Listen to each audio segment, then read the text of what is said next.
You'd think first contact with aliens would be this big, dramatic event, right? NASA rolling out the red carpet, world leaders making speeches, maybe a fancy telescope catching some interstellar handshake. What nobody expects is for it to happen in the middle of a dusty wildlife center in Missouri, specifically right next to the Black Widow exhibit, while I was knee-deep in explaining why spiders are misunderstood murder machines. Oh, right. Introductions. My name's Ethan Walker, but around here they call me Bugman. Not the most glamorous title, but when your job involves handling venomous critters that make most people scream, you take what you can get. I'm the guy who talks about eight-legged killers and gets paid for it. Anyway, there I was, mid-demonstration, holding the attention of a group of kids who were equal parts fascinated and horrified when the air started doing that wobbly heat wave thing. I figured the AC was acting up again, but then, boom. Out of nowhere, 3 figures appeared, tall, shiny, and looking like they'd just wandered off a sci-fi movie set. The tallest one, decked out in some kind of glowing ceremonial armor, stepped forward. His skin shimmered like liquid metal, and his eyes glowed faintly. Very intimidating if you're into the regal alien overlord aesthetic. "Greetings, Earth specimen handler," he announced, his voice deep and dramatic, like he'd been practicing in a mirror. "I am Commander Kale Drin of the Galactic Menagerie. We have come to collect your planet's most formidable predators." Behind me, a kid whispered, "Are they going to take the spiders?" Another one started crying. Great. This day was already off to a fantastic start. I cleared my throat, trying to figure out if I'd inhaled too many fumes from the snake enclosure earlier. Welcome, I guess. But, you can't just walk in here and start collecting stuff. That's not how this works." Kyle Drin tilted his head, clearly unimpressed. "You misunderstand. Your cooperation is not required." Well, that cleared that up. The second alien, shorter, and holding what looked like a holographic clipboard, started poking at it like he was scrolling through an intergalactic shopping list. "Our scans indicate the presence of a large feline predator nearby. We will acquire it immediately." "What? No, you're not just going to—" And before I could finish, the air shimmered again. I turned just in time to hear the unmistakable roar of Solomon, our Bengal tiger, as he disappeared from his enclosure. I spun back to the aliens, already seeing the paperwork nightmare flashing before my eyes. "You can't just abduct a tiger. That's not how this works." Kyle Drin barely spared me a glance. "Your planet's contribution to the Galactic Menagerie is appreciated. We will return in 3 of your solar rotations to collect additional specimens. Ensure your apex predators are prepared." And just like that, they shimmered out of existence, leaving me standing there with an empty enclosure, a group of wide-eyed kids, and an overpowering urge to scream into the void. I turned to Charlotte, the Black Widow I'd been showcasing before this intergalactic fiasco began. She dangled in her web, completely unbothered by the chaos. "They want apex predators, huh?" I muttered, leaning closer to the glass. "Well, they're about to learn that size isn't everything." Charlotte twitched one of her legs, and I swear, if spiders could smirk, she would have. The thing about aliens underestimating Earth is that it's not exactly new. It's basically our thing at this point, looking unimpressive until someone really pokes the hornet's nest, or in this case, the spider's web. For the next 3 days, I prepared. Not in the way Commander Kale Drin probably expected, with lions and tigers neatly groomed for interstellar display. Oh no. If they wanted apex predators, they were going to get the kind they wouldn't see coming. Let me introduce the lineup. First, there was Charlotte, the Black Widow spider. Small, elegant, and packed with enough venom to ruin anyone's day. Then there was Marvin, an inland taipan, also known as the most venomous snake on the planet.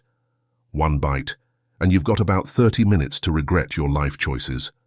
For aquatic flair, I added a blue-ringed octopus named Sapphire, who could paralyze a full-grown adult in under 10 minutes.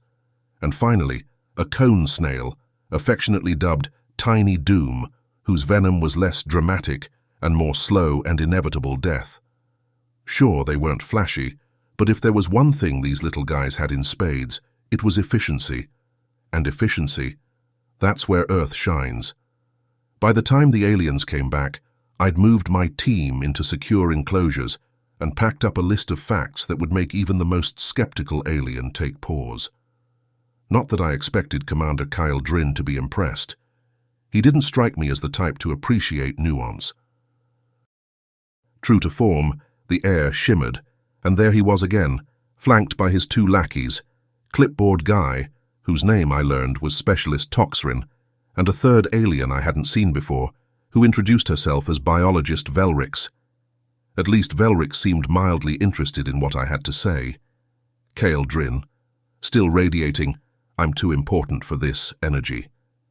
"Earthkeeper," Kyle Drin began, his voice as smug as ever. "We have returned as promised. Where are your apex predators?" I gestured toward the enclosures lined up behind me. "Right here." Kyle Drin squinted, his glowing eyes narrowing as he inspected the lineup. "These creatures are not apex predators. They are small, primitive. Size isn't everything," I shot back. "What these creatures lack in bulk, they make up for in lethality. You asked for Earth's most efficient killers, and here they are." Velrix stepped closer, her three-fingered hands hovering over Sapphire's tank. "This one, what is it?" "Blue-ringed octopus," I said, trying not to sound smug. "Small, venomous, and capable of paralyzing a human in minutes. Its venom is so potent, there's no antidote. Oh, and it's smart. Smarter than you'd expect for something that fits in your palm." Toxrin frowned, his liquid metal clipboard flickering with data. "Why would a planet evolve creatures so small yet so dangerous? It is inefficient." "Tell that to the people who've been stung," I replied. "These guys don't need to be big, they just need to be deadly." Kyle Drin snorted, waving a dismissive hand. "Your claims are unsubstantiated.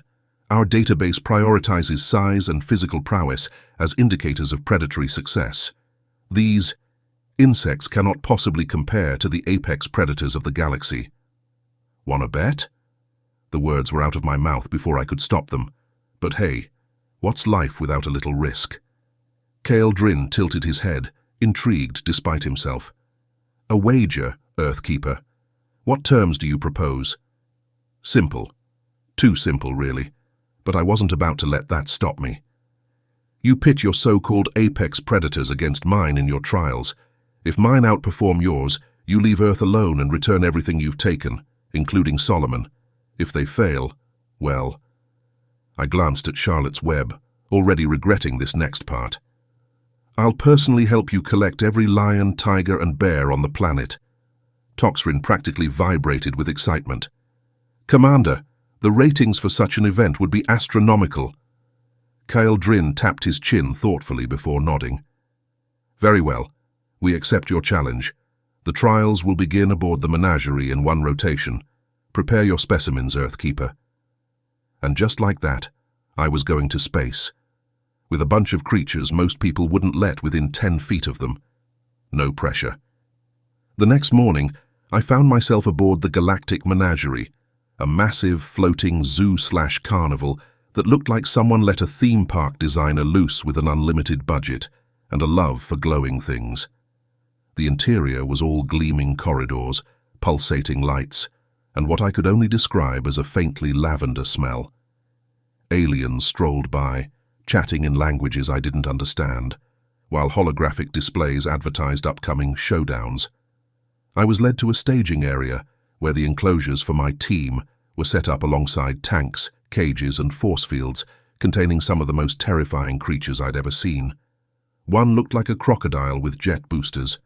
Another had 6 legs, each tipped with claws that could probably shred steel. "This," Velrix said, gesturing proudly to the largest enclosure, "is the Shadow Maw, our reigning champion. It has never been defeated." The creature inside growled, a low, guttural sound that made my bones vibrate. I glanced at Marvin's tank, then back at the Shadow Maw. "Yeah, well, your champ's about to meet its match." Velrix raised an eyebrow, clearly skeptical. "We shall see." Oh, they were going to see, all right. They were going to see exactly why you don't underestimate Earth's underdogs. If there's one thing I learned about aliens during my short time aboard the Galactic Menagerie, it's that they really love a show. I'm talking full-blown spectacle, flashing lights, booming announcements, and holographic replays in case you missed any of the drama.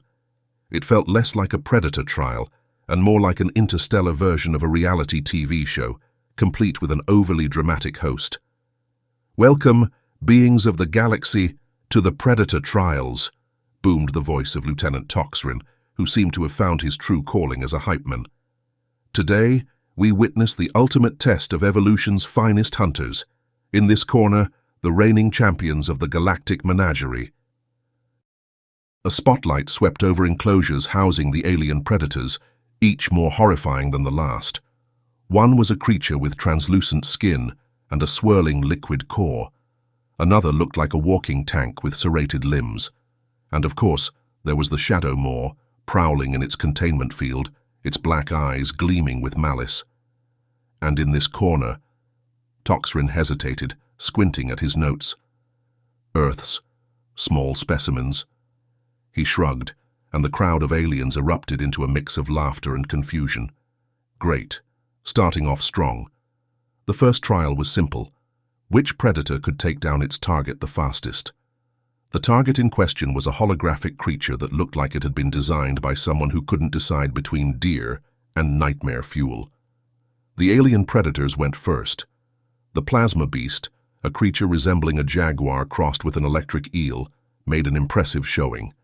It launched itself at the target, discharging arcs of electricity as it landed the kill in just under 1.2 seconds. The crowd roared their approval. Next up was Marvin, my inland taipan. I leaned over his enclosure. "You've got this, buddy. Just do what you do best." Marvin flicked his tongue, which I chose to interpret as confidence. The holographic target appeared, and before the plasma beast's stats could even finish displaying, Marvin struck. One bite. Precise. Lethal. The target collapsed almost instantly. "Time to kill, 0.3 seconds, announced Toxrin, his voice tinged with disbelief. The alien crowd fell silent. "Guess size really doesn't matter," I said, loud enough for Kyle Drin to hear. His expression could have curdled milk. The second trial was all about adaptability. Each predator had to demonstrate its hunting skills in different terrains: dense forest, rocky wasteland, and underwater. It was basically a game of intergalactic Survivor, but deadlier. The aliens sent in their gravity stalker, a creature that could increase its own mass to crush prey. Impressive, until it got stuck in the mud during the forest test and needed a crane-like drone to pull it out. The audience winced. Then it was Sapphire's turn. The blue-ringed octopus was up against an underwater simulation filled with obstacles. While the alien predators flailed and struggled, Sapphire glided effortlessly through the water, delivering her venom with pinpoint accuracy. "She doesn't even need a fancy adaptation," I muttered to Velrix, who stood beside me. "Just millions of years of evolution and a bad attitude." This was where things got serious. The judges measured not just how predators killed, but how efficiently they did it. The Shadow Maw, the reigning champion, stepped up first. It obliterated its target with a terrifying display of strength, shredding the hologram in a spray of simulated gore. The crowd erupted in cheers, but I noticed something interesting. "That's a lot of wasted energy," I said, watching as the Shadow Maw heaved, its black sides rising and falling. "All that effort for one kill. Not exactly sustainable." Kyle Drin glared at me. "The Shadow Maw is unparalleled in its dominance. No Earth creature could hope to compare." I grinned. "Hold my coffee." Charlotte was next. My Black Widow spider faced a series of tiny, fast-moving holographic targets. With calm precision, she took them down one by one, her venom working like clockwork. "Lethality score, 98%, Toxrin announced. "Energy expenditure, negligible." The alien crowd murmured in surprise. Kyle Drin, meanwhile, looked like he'd just swallowed a lemon. By the end of the day, Earth's small specimens had beaten the Galactic Menagerie's champions in 3 out of 3 trials. Word spread fast. The crowd had doubled in size, and I overheard aliens placing bets on Charlotte, Marvin, Sapphire, and Tiny Doom. Velrix approached me during a break, her expression uncharacteristically thoughtful. "Your creatures are intriguing," she admitted. "They prioritize efficiency over spectacle. We had not considered this approach." I shrugged. "That's the thing about Earth. We're not flashy, but we get the job done." "Tomorrow," she said, "is the championship match against the Shadow Maw. Do you believe your creatures stand a chance?" I glanced over at Marvin, who was lounging in his enclosure like he didn't have a care in the world. "Oh, I don't believe it. I know it." As I returned to my quarters, I couldn't shake the feeling that Kale Drin was up to something. He'd been too quiet during the last trial, and his smugness had shifted into something more calculated. Whatever he was planning, I'd be ready. After all, Earth wasn't going down without a fight. And tomorrow? Tomorrow was going to be the day the galaxy learned not to underestimate the underdogs. The Galactic Menagerie's championship arena looked like a terraform engineer had been given a blank check and a dangerous caffeine habit. Half of it was a dense jungle with towering alien trees dripping neon sap. The other half, a barren wasteland of jagged rocks and bubbling acid pools. Somewhere in the middle, a simulated river sparkled with what I could only describe as ominous calm. This was the battlefield for the final trial. My little Earth predators versus the Shadow Maw, the reigning galactic champion. The stakes: the return of Solomon the Tiger, Earth's freedom from further collections, and of course, my reputation. No pressure. Lieutenant Toxrin, the self-appointed announcer, was in rare form. His voice boomed through the arena as the crowd buzzed with anticipation. "Ladies, gentle beings, and sentient forms of uncertain taxonomy, welcome to the Predator Championship match." A spotlight illuminated the Shadow Maw's enclosure. The creature emerged with deliberate menace, its black, armor-like scales gleaming under the artificial lights. It let out a guttural roar that vibrated the walls and sent shivers down my spine. "Behold," Toxrin declared, "the terror of the Nexus Nebula, undefeated across 27 trials, the Shadow Maw." The alien crowd roared in approval, their excitement almost as deafening as the creature itself. Yeah, I muttered. Big, scary, and ridiculously inefficient. When Toxrin introduced my team, his tone couldn't have been more condescending. "And representing the unique ecosystem of Earth, we have Charlotte the Spider, Marvin the Snake, Sapphire the Octopus, and Tiny Doom the Snail." The crowd erupted in laughter, but I didn't care. My team didn't need their approval. They just needed to do what they did best. As the enclosures opened, my squad entered the arena with none of the fanfare of their opponent. Marvin slithered lazily across the rocky terrain, Sapphire glided into the river, and Charlotte climbed a nearby tree. Tiny Doom, as always, moved at his own pace, which was roughly paint drying. The Shadow Maw wasted no time. It charged toward Marvin, its massive bulk shaking the ground as it moved. The crowd cheered, clearly expecting a quick and brutal kill. "Bad move, big guy," I muttered. Marvin, true to his nature, didn't panic. As the Shadow Maw lunged, he struck with surgical precision, landing a venomous bite on its exposed leg joint. Then he retreated into the jungle, leaving the Shadow Maw to roar in frustration. "That's one for the taipan," I said to Velrix, who was standing beside me with her data tablet. "The venom is already taking effect," she observed. "Fascinating." Meanwhile, the Shadow Maw turned its attention to Sapphire, who was drifting near the riverbank. It snarled, acid glands flaring as it prepared to strike. Sapphire, being smarter than most creatures her size, waited until the last possible second. Then, with a flash of blue, she released a cloud of venom into the water and darted away. The Shadow Maw recoiled, its movements sluggish as the venom took hold. 2 points for Earth, I said, crossing my arms. Charlotte played the long game, weaving her web in the jungle canopy as the Shadow Maw stumbled through the terrain, its strength waning. When the creature finally brushed against her trap, she struck quickly, her venom adding to the toxic cocktail already working through its system. Tiny doom. He didn't bother chasing the shadow more. Instead, he waited. And when the creature, desperate and disoriented, accidentally stepped too close, the little snail delivered a venomous harpoon that sent the crowd into stunned silence. As the shadow more staggered and collapsed, Kyle Drin's face twisted into a scowl.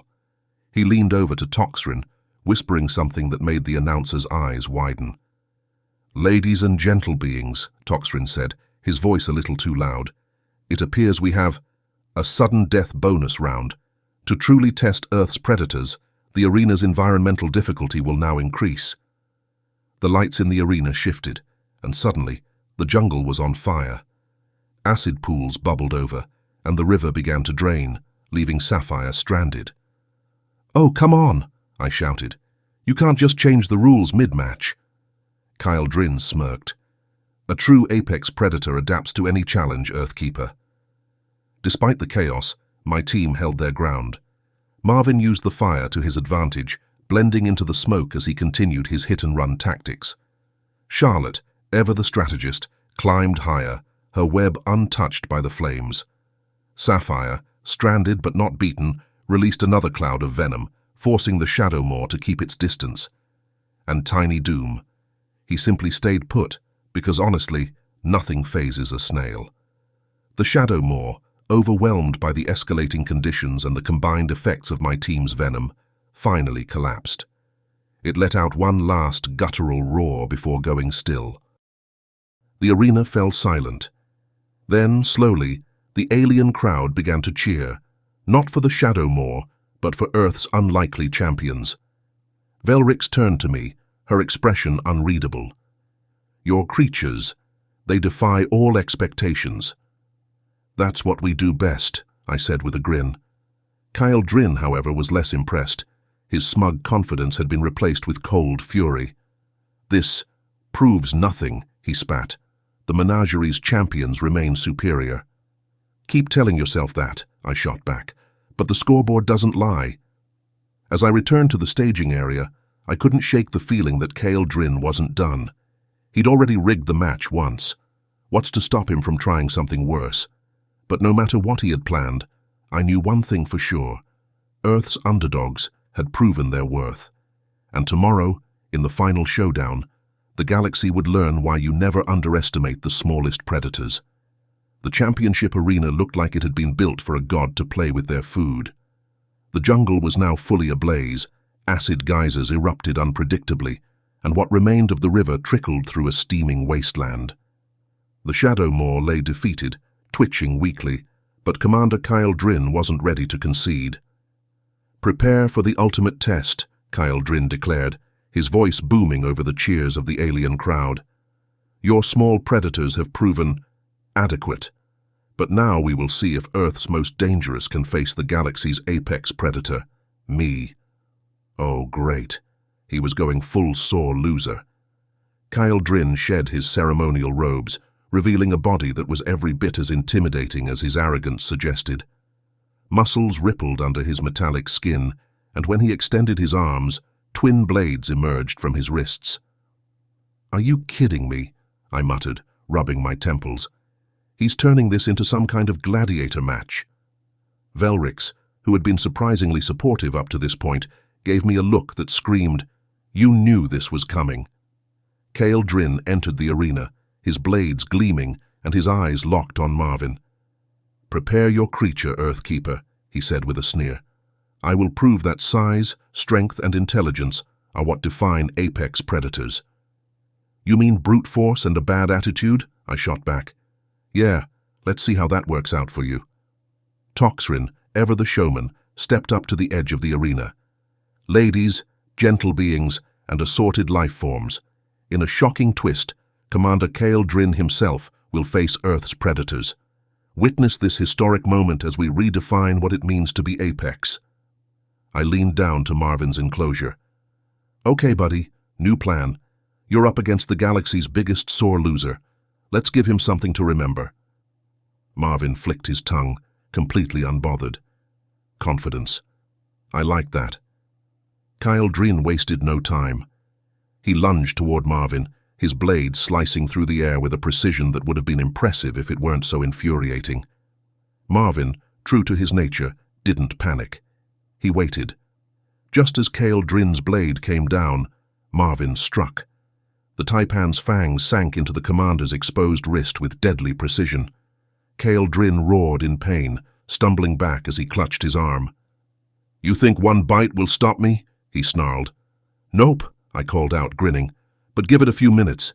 That venom's a real time saver." Kyle Drin growled and charged again, but this time Marvin was ready. He struck twice more, once on the leg and once on the shoulder, before slithering into the jungle to let the venom do its work. While Kyle Drin flailed, the rest of the team joined in. Charlotte's web slowed him down, her venom adding to the toxic cocktail coursing through his veins. Sapphire, ever resourceful, managed to climb onto his leg and deliver a small but effective dose of paralysis venom. Even Tiny Doom got his moment, firing a venomous harpoon that hit Kyle Drin square in the neck. It was poetic, really. By the time Kyle Drin collapsed, twitching and gasping, the crowd had gone completely silent. Then, slowly, the cheering began. Velric stepped into the arena, her data tablet flashing with Kyle Drin's vitals.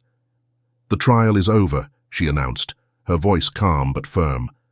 "Earth's predators have proven superior. Commander Kyle Drin is incapacitated. The Menagerie will honor the wager." The crowd roared in approval, and I couldn't help but grin. "Told you," I muttered to no one in particular. Kyle Drin, now barely conscious, glared at me as Velrix's med team carried him out. "This proves nothing," he wheezed. "Sure it doesn't," I said, giving him a mock salute. "Enjoy the anti-venom." In the days that followed, the Galactic Menagerie returned Solomon and the other abducted animals to Earth, along with a formal apology that was signed by Kyle Drin himself. The apology was written in a shaky hand, which I like to think was a side effect of Marvin's venom. Earth was officially designated a Class A protected planet, with strict protocols in place to prevent further collections. The Menagerie even updated their database to reflect Earth's predators' true capabilities, complete with new categories like lethality per gram and energy efficiency in hunting. Back at the Wildlife Center, life slowly returned to normal, if you could call it that. Charlotte got a fancy new plaque for her enclosure, and Marvin became something of a celebrity. Kids loved hearing about his interstellar victory, even if their parents weren't thrilled about the idea of venomous snakes being heroes. Velric stopped by occasionally, always with new questions about Earth's ecosystem. She seemed particularly fascinated by honey badgers, which I made sure to warn her about. "If you thought Marvin was dangerous," I told her, "wait until you see one of those guys in action." As I sat in my office, sipping coffee and watching Charlotte weave her web, I couldn't help but reflect on the past few days. Who would have thought Earth's smallest predators could teach the galaxy a lesson about underestimation? Sometimes, the deadliest things come in the smallest packages, and if any aliens ever doubted that again, well, I'd be more than happy to introduce them to the cone snail.